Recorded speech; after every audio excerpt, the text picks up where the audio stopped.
Today we have to learn chapter number 4 का second part. इसमें हम पढ़ेंगे बायोसेवर्ट का नियम क्या होता है, और बायोसेवर्ट के नियम के बाद ये देखेंगे कि मैग्नेटिक फील्ड का डायरेक्शन क्या होता है। तो सबसे पहले हमने देखा था ना कि ऑरेस्टेड ने एक एक्सपेरिमेंट किया था, उसमें एक धारावाही चालक तार अपने चारों ओर एक चुंबकीय क्षेत्र स्थापित कर रहा था। लेकिन ये जो चुंबकीय क्षेत्र उत्पन्न होता है किस दिशा में होता है और कितना होता है, ये बात ऐसे पता नहीं थी। ठीक है, तो हम देखेंगे पहले किस दिशा में होता है और कितना होता है, ये बायोसेवर्ट ने बताया था। तो बायोसेवर्ट 2 भाई थे, 1820 में उन्होंने कुछ बताया, तो वो पढ़ेंगे। पहले हम देख लेते हैं कि चुंबकीय क्षेत्र की दिशा क्या होती है। तो देखिए, चुंबकीय क्षेत्र की जो दिशा होती है, चुंबकीय क्षेत्र की दिशा हमें निकालने के लिए दाएं हाथ के हथेली के नियम का प्रयोग करते हैं। अब दाएं हाथ की हथेली का नियम क्या है, वो आप अपने हैंड से समझेंगे कि दाएं हाथ की हथेली का नियम क्या होता है। तो देखिए, दाएं हाथ की हथेली का नियम समझेंगे तो आपको पहले मैं बता दूं कि जो ये अंगूठा होगा वो धारा की दिशा में रखना है, और इन उंगलियों को चुंबकीय क्षेत्र जहां हमें निकालना है उस दिशा में फैलाना है।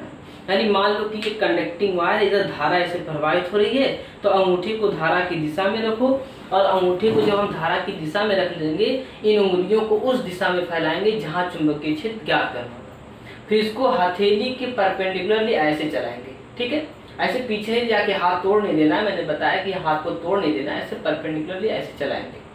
अगर ये ऐसे बाहर की तरफ आ रहा है, ठीक है, अगर ये ऐसे बाहर की तरफ आ रहा है तो हम उसको दिखाएंगे यहाँ पर डॉट से, और अगर ये आपका हथेली ऐसे अंदर की तरफ जा रहा है तो उसे हम दिखाएंगे क्रॉस से। ठीक है, जैसे मान लेते हैं कि यहाँ पर एक धारावाही चालक तार है, इस डायरेक्शन में धारा प्रवाहित है, यहाँ कोई पॉइंट आपका P है, इस पर हमें मैग्नेटिक फील्ड निकालनी है। तो मैग्नेटिक फील्ड का डायरेक्शन क्या होगा, यहाँ पर देखिए, अंगूठे को धारा की दिशा में रखेंगे, उंगलियों को उस दिशा में फैलाएंगे जहां पर आपको चुंबकीय क्षेत्र निकालना है, ऐसे। अब इसको चलाएंगे परपेंडिकुलरली, तो ऐसे पीछे तो ला नहीं पाएंगे, ऐसे ऐसे चलाएंगे, यानी अंदर की तरफ जा रही है ना उंगलियां, तो यहाँ पर जो चुंबकीय क्षेत्र उसकी दिशा अंदर की तरफ। अब यही अगर आप यहाँ किसी पॉइंट पर मैग्नेटिक फील्ड निकालना चाहते हैं तो अंगूठे को धारा की दिशा में, उंगलियों को उस दिशा में फैलाएंगे जहां पर चुंबकीय क्षेत्र ज्ञात करना है। फिर इन उंगलियों को हथेली के लंबवत ऐसे चलाएंगे, या आपको नहीं चलाने आता आप यहाँ ऐसे परपेंडिकुलर लीजिए, ऐसे से चलाइए। ठीक है, तो ऐसे बाहर की तरफ आ रहा है, तो यहाँ पर जो चुंबकीय क्षेत्र यानी मैग्नेटिक फील्ड का डायरेक्शन होगा ये। तो मैंने क्या कहा, सिर्फ आपको ये समझना है कि अंगूठे को धारा की दिशा में और इन उंगलियों को उस दिशा में फैलाना है जहां आपको चुंबकीय क्षेत्र ज्ञात करना है। ठीक है, उसके बाद क्या करेंगे, उसके बाद आपको क्या करना है, उंगलियों को इस हथेली के लंबवत ऐसे चलाना है। बाहर आए तो चुंबकीय क्षेत्र बाहर की तरफ डॉट, अंदर गई तो चुंबकीय क्षेत्र अंदर की तरफ क्रॉस हम दिखाएंगे। ठीक है, अब देखिए, ये जब हमें डायरेक्शन पता चल गया तो हम बायोसेवर्ट का नियम पढ़ लेते हैं कि कितना होता है। बायोसेवर्ट ने बताया था कि जो मैग्नेटिक फील्ड होता है वो कितना होता है। ठीक है, इन्होंने करंट कैरिंग वायर लिया, इसमें धारा प्रवाहित हो रही है, और ये मान लिया कि यहाँ पर एक स्मॉल जो है करंट कैरिंग एलिमेंट डीएल आपका स्थित है। करंट कैरिंग एलिमेंट को हिंदी में हम अल्पांश बोल सकते हैं या चालक खंड की लंबाई बोल सकते हैं। तो आई एम्पीयर की धारा प्रवाहित हो रही है और ये अल्पांश आपका डीएल है। इससे मान लेते हैं कि आर डिस्टेंस पर कोई पॉइंट पी है जहां पर हमें मैग्नेटिक फील्ड निकालनी है। यहाँ निकालते तो बस ऐसे आपका इस तरह से हो जाता, यहाँ निकालने जैसे क्रॉस दिखाते। कुछ देर पहले मैंने बताया कि आपको यहाँ पर जो है वो मैग्नेटिक फील्ड का डायरेक्शन कैसे लेना है। ठीक है, ये अल्पांश डीएल, इनके बीच का एंगल थीटा होता है। तो बायोसेवर्ट ने कुछ बातें बताई थी कि जो मैग्नेटिक फील्ड इसके कारण यहाँ पर होगा, क्योंकि ये अल्पांश डीएल है यानी बहुत छोटा है, स्मॉल एलिमेंट है, तो इसकी वजह से यहाँ मैग्नेटिक फील्ड भी बहुत छोटा होगा। तो उन्हें बताया था कि magnetic field D B is directly proportional to I. ठीक है, magnetic field D B is directly proportional to D L, magnetic field D B is inversely proportional to 1/r², magnetic field dB is directly proportional to sin theta. अब कहाँ पर क्या है हमें जानने, 4 बातें बताए थे, चलिए फिर से जान लेते हैं। यहाँ पर लिखते हैं कि इन्होंने क्या क्या बताया था। पहली बात उन्होंने ये बताई थी कि dB is directly proportional to I, dB is directly proportional to DL, dB is directly proportional to हम कह सकते हैं यहाँ पर sin थीटा, और dB is directly proportional to inversely proportional to 1/r²। अब देखिए आराम से सुनेंगे हम कि इन्होंने बताया था कि इसकी वजह से जो मैग्नेटिक फील्ड होगा वो इस चालक तार में प्रवाहित धारा के अनुक्रमानुपाती होगा। धारावाही चालक तार के कारण उत्पन्न चुंबकीय क्षेत्र अल्पांश डीएल के अनुक्रमानुपाती होगा। फिर बताएंगे अल्पांश डीएल या स्मॉल लिमिट डीएल और पी को मिलाने वाली रेखा यानी लाइन, पी को मिलाने वाली रेखा के बीच बने कोण के साइन के अनुक्रमानुपाती होता है। फिर से सुनिए, डीएल और बिंदु पी, डीएल और बिंदु पी को मिलाने वाली रेखा के बीच जो कोण बनेगा, ठीक है, उसके क्या होगा, बीच की कोण थीटा जो आपका बन रहा है उसके साइन के क्या होगा, अनुक्रमानुपाती। यानी एक लाइन में कह सकते हैं डीएल और बिंदु पी को मिलाने वाली रेखा के बीच बने कोण की जया के क्या होता है, अनुक्रमानुपाती होता है। 1/r का मतलब क्या होता है, 1 करके लिखेंगे तो यही साइन आपका व्युत्क्रमानुपाती हो जाएगा, इनवर्सली प्रोपोर्शनल हो जाएगा। यह आपका r है तो r को आप कैसे कह सकते हैं, दूरी, और यहाँ पर r स्क्वायर करेंगे तो दूरी का वर्ग हो गया, डिस्टेंस का स्क्वायर हो गया।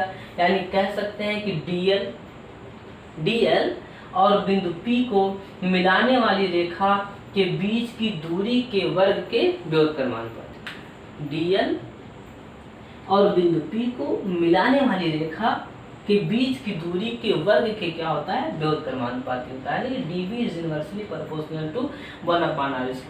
सभी इक्वेशंस को मिलाएंगे तो एक बात निकल के आएगी ऐसी, यानी चारों इक्वेशंस को आप मिला दीजिए। dv is directly proportional to i को, dv is directly proportional to dl को, dv is directly proportional to sin theta and dv is directly proportional, inversely proportional, sorry मैं बार बार गलत कर दे रहा हूँ कि यहाँ पर जो है मेरे जैसे एक फॉर्म में जल्दी में चलने लगा ना, इसलिए तो ऐसा इनवर्सली प्रोपोर्शनल होगा। इक्वेशन फर्स्ट, सेकेंड और फिर थर्ड और यहाँ पर फोर्थ करेंगे, ठीक है। अब इसको आप समझ सकते हैं कि सबको मिलाएंगे तो dv डायरेक्टली प्रोपोर्शनल, ऊपर वाले को ऊपर लिखिए i dl sin थीटा। अच्छा ये नीचे ना 1/r करके तो इसको हम नीचे लिख लेते हैं, ठीक है।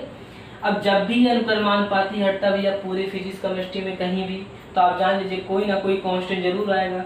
यहाँ पर कांस्टेंट μ0/4 पाई आएगा, तो μ0/4 i dl sin theta upon r² dv²। ये आपका बायो-सैवर्ट के नियम से magnetic field dv μ0/4 i dl sin theta upon r² हो गया। अब बात करेंगे कि μ0/4 की वैल्यू क्या होती है, ठीक है। तो देखिए μ0/4 की वैल्यू होती है 10⁻⁷ न्यूटन पर एम्पियर स्क्वायर। यहाँ से हम μ0 निकालना चाहेंगे तो आपका क्रॉस मल्टीप्लाई करके μ0 is equal to 4 pi into 10⁻⁷ हो जाएगा, ठीक है। अच्छा इसे कहते क्या, μ0 यहाँ पर किस लिए आया, ये μ0 जानते क्या, निर्वात की चुंबकशीलता, निर्वात की चुंबकशीलता। अच्छा यार ये निर्वात की चुंबकशीलता जो है स्टूडेंट्स, वो इसमें क्या होगा कि हम पहले पढ़ चुके हैं निर्वात की वैद्युतशीलता, एक चीज पढ़े हैं, निर्वात की वैद्युतशीलता जो कि कुछ क्या था आपका एप्सिलॉन नॉट, और इसकी भी कुछ वैल्यू थी। इसका मतलब निर्वात की वैद्युतशीलता में और निर्वात की चुंबकशीलता में कोई ना कोई संबंध जरूर है, ठीक है। तो चलो उस संबंध को भी हम इसी वीडियो में कर लेते हैं कि ये जो आपका एप्सिलॉन नॉट और μ0 है इसमें रिलेशन क्या है, रिलेशन बिटवीन एप्सिलॉन नॉट और μ0। तो लिखेंगे सीधे से वी नो दैट, हम जानते हैं। अब क्या जानते हो भैया बताओ, μ0/4 is equal to 10⁻⁷। Equation first बना लीजिए। फिर और कुछ जानते हैं, epsilon naught 1/4 epsilon naught is equal to आपका 9 इंटू 10⁹। Equation second. अब चाहे समीकरण 1 में 2 से भाग दो या 2 में 1 से, तो बात एक ही होगा, ठीक है। 1 को 2 से डिवाइड कर दो या 2 को 1 से डिवाइड कर दो, बात एक ही होगी। अच्छा मैं इतने जल्दी जल्दी बोल दिया, ये बायो-सैवर्ट का नियम समझ में आया क्या होता है। बायो-सैवर्ट का नियम मैंने बताया कि एक करंट कैरिंग एलिमेंट है, उसकी वजह से बिंदु P पर, पॉइंट P पर हम मैग्नेटिक फील्ड निकाल रहे हैं, तो उसकी वजह से क्या होगा, dv is directly proportional to i, dv is directly proportional to dl, dv is directly proportional to sin theta and inversely proportional to 1/r²। सबको मिलाए dv इज इक्वल टू आपका μ0/4 i dl sin theta upon r²। ये bio-Savart का नियम था और कुछ नहीं। फिर मैंने कहा म्यू नॉट आपका जो है वो निर्वात की चुंबकशीलता है, तो निर्वात की वैद्युतशीलता के साथ कुछ संबंध होगा, दोनों की वैल्यू रख के डिवाइड कर दीजिए। तो मैं 1 2 को डिवाइड कर रहा हूँ, तो कुछ इस तरह से डिवाइड होगा। देखिए क्या होगा डिवाइड में, 1 अपान यानी समीकरण या इक्वेशन 1/2 करेंगे तो mu naught upon 4 pi is equal to, यहाँ नीचे इसका डिवाइडेशन लिख देते हैं, 1 upon 4 pi epsilon naught is equal to, इसकी वैल्यू 10⁻⁻7, इसका 9 × 10⁻9। फट से मैंने लिख दिया। ये सब आप समझ सकते हैं यार 12th में, ठीक है, कि मैंने बस ये इक्वेशन फर्स्ट सेकंड बनाई, आप जानते हैं 1/2 डिवाइड कर दिया। अब यहाँ जो समझना है वो समझो कि अंदर अंदर का मल्टीप्लाई, बाहर बाहर का।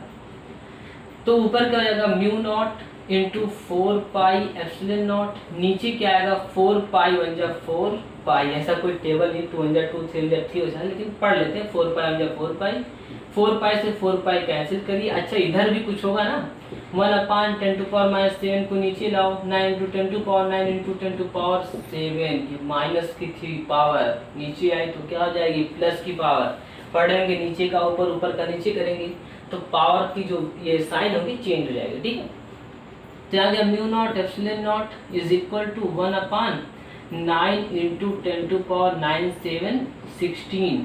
अब mu naught epsilon naught is equal to, मैं इसको लिख सकता हूँ 3 × 10⁸ का स्क्वायर। ये खास बात है आपके लिए, एक बहुत ज़रूरी खास बात है, ठीक है। इसको मैं यहाँ लिख लेता हूँ खास बात क्या है, ठीक है। तो इस खास बात को करेंगे, देखिए कैसे कि mu naught epsilon naught is equal to जो आपका आया है यहाँ पर, ठीक है, क्या आया है 1 अपान 3 × 10⁸, ये c स्क्वायर में इसको लिख सकता हूँ।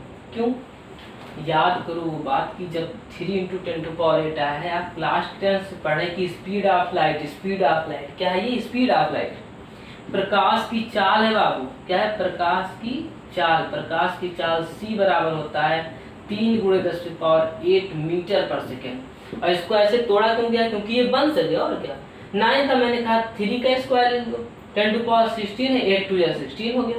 तो जैसे 3 × 10⁸ में तोड़ोगे एक बात निकल के आएगी 3 × 10⁸ मीटर पर सेकेंड, और एक हम क्या है 3 × 10⁸ मीटर पर सेकेंड लिख लेंगे, और लिखने के बाद ये प्रकाश की चाल सी हो जाएगी, यहाँ रख दी। अब चाहे ऐसे एग्जाम में छोड़ देना तब भी नंबर मिलेगा, या ऐसे लिख लेना c स्क्वायर को इधर शिफ्ट कर देना और इसको यहाँ शिफ्ट कर देना, ठीक है। और मन कहेगा एक लाइन और बढ़ा लेना, ये रूट हटा देना, मतलब स्क्वायर हटाएंगे तो रूट में चला जाएगा 1 अपान म्यू नॉट एप्सिलॉन नॉट।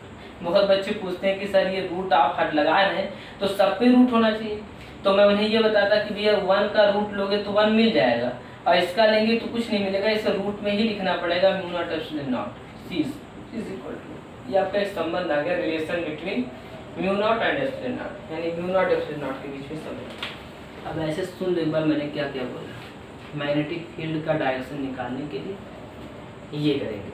अब ये का मतलब क्या है कि अंगूठे को धारा की दिशा में रखेंगे, उंगलियों को उस दिशा में फैलाएंगे जहाँ चुंबकीय क्षेत्र निकालना है, फिर ऐसे लंबवत चलाएंगे ऐसे। अगर ये बाहर की तरफ है तो मैग्नेटिक फील्ड बाहर की तरफ, अंदर की तरफ ऐसे से जा रहा है तो अंदर की तरफ बुलाया नहीं जा रहा है, अंदर की तरफ जाएंगे तो ये क्रॉस से दिखाएंगे और बाहर की तरफ डॉट से दिखाएंगे, ठीक है। बायोट का नियम मैंने 2-3 बार रिपीट किया, उससे हम नहीं करेंगे। धारावाही चालक तार्किका उत्पन्न चुंबकीय क्षेत्र, उसमें प्रवाहित धारा के अनुक्रमानुपाती, उस अल्पांश डीएल के अनुक्रमानुपाती, उनके बीच के कोण थीटा जो साइन के साथ दिया गया उसके अनुक्रमानुपाती, उनके बीच बिंदु पी और डीएल के बीच के दूरी के वर्ग के व्युत्क्रमानुपाती थे। तो मैं हमेशा गलत करता हूँ, लेकिन आप जानो व्युत्क्रमानुपाती है, ठीक है। मास निकालने के बाद आप क्या करेंगे, क्या करेंगे अनुक्रमानुपाती हटाएंगे, म्यू नॉट अपान 4 पाएंगे तो आएगा, उसके बाद आपका ये डेरिवेशन हो जाएगा, निकाल लेंगे। फिर जब म्यू नॉट अपान 4 पाई लिखा मैंने, तो मैंने कहा म्यू नॉट यार निर्वात की चुंबकशीलता है, तो किसी ने कहा चुंबकशीलता, इसके पहले तो वैद्युतशीलता था, तो दोनों में कोई संबंध होगा, क्योंकि वैद्युत धारा से भी चुंबकीय क्षेत्र उत्पन्न हो रहा है, धारा प्रवाहित हुई तभी तो चुंबकीय क्षेत्र है। तो मैंने कहा हाँ होता तो निकाल देते हैं। निकाला ऐसे कि mu naught upon 4 pi equal to 10⁻⁷, 1 upon 4 pi epsilon naught is equal to 9 × 10⁻9, divide कर दी, जो कटा बचा। यहीं पर एक खूबसूरत सा सेटिंग था कि हमने इसको क्या किया 3 × 10⁸ का होल स्क्वायर किया। जैसे ये लिखा ये c बन गया और यहाँ से c निकाल लिए, स्क्वायर हटाएंगे रूट मिल जाएगा, ठीक है। उम्मीद है समझ में आ गया होगा। Thanks for watching.